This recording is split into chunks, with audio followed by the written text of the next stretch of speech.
శంబుల శ్రీకాంత్ గౌడ్ గారిని వేదికపైకి రావాల్సిందిగా ప్రసంగించవలసిందిగా కోరుతున్నాను.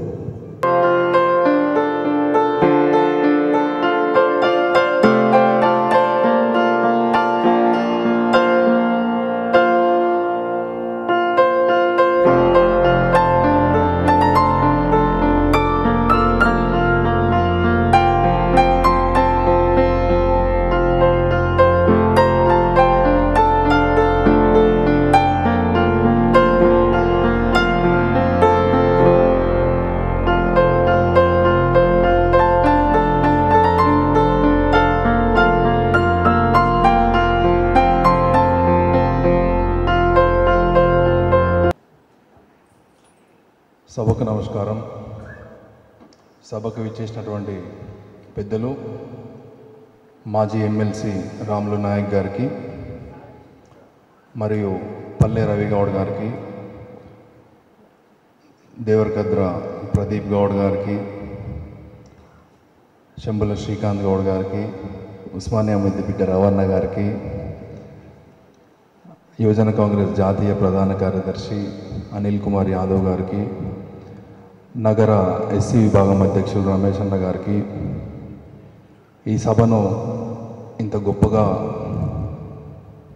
నిర్వర్తిస్తున్నటువంటి తెలంగాణ గౌడ సంఘం అధ్యక్షులు నాగరాజ్ గౌడ్ గారికి, వారితో పాటు ఈ సంఘం బలోపేతానికి కృషి చేసినటువంటి వారి కార్యవర్గ సభ్యులందరికీ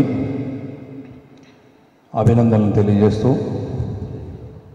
ఈ సభకు విచ్చేసినటువంటి అనేక మంది మిత్రులు, గౌడ సోదరులు, నాకంటే పెద్దవాళ్ళ అన్నలు, చిన్నవాళ్ళు తమ్ముళ్ళు, దళిత బహుజన గిరిజన బిడ్డలు అందరికీ కూడా శిరస్సు వంచి సవినయంగా నమస్కారాలు తెలియజేసుకుంటున్నాను. మిత్రులారా, ఇవాళ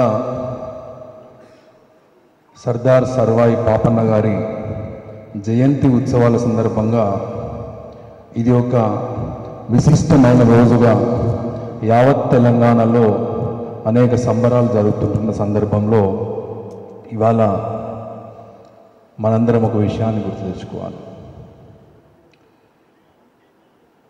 దళిత బహుజన గిరిజనులుగా ఉన్నటువంటి మనము ఈ బహుజన బిడ్డలుగా పుట్టడము ఎన్నో సందర్భాల్లో అనేక వేదికల మీద మన ప్రస్థానం ప్రారంభమయ్యేదే అవమానం, ఆరోపణ, అవహేళనతో ప్రారంభమవుతుంది. నా ఎదురుగా కూర్చున్న నా సహోదరులందరికీ నా విజ్ఞప్తి ఒకటే, ఈ అవమానం, ఆరోపణ, అవహేళనని దాటి ముందరకు వచ్చిన రోజే ఈ విధంగా వేదికల మీద ఎక్కి ప్రసంగించే అవకాశాలు కూడా దొరుకుతాయని చెప్పి సందర్భంగా తెలియజేస్తున్నా. ఆ రోజు సర్దార్ సర్వాయి పాపన్న గౌడ్ గారు దాదాపు 300 సంవత్సరాల క్రితమే మనకి పోరాట స్ఫూర్తిని తెలియజేశారు.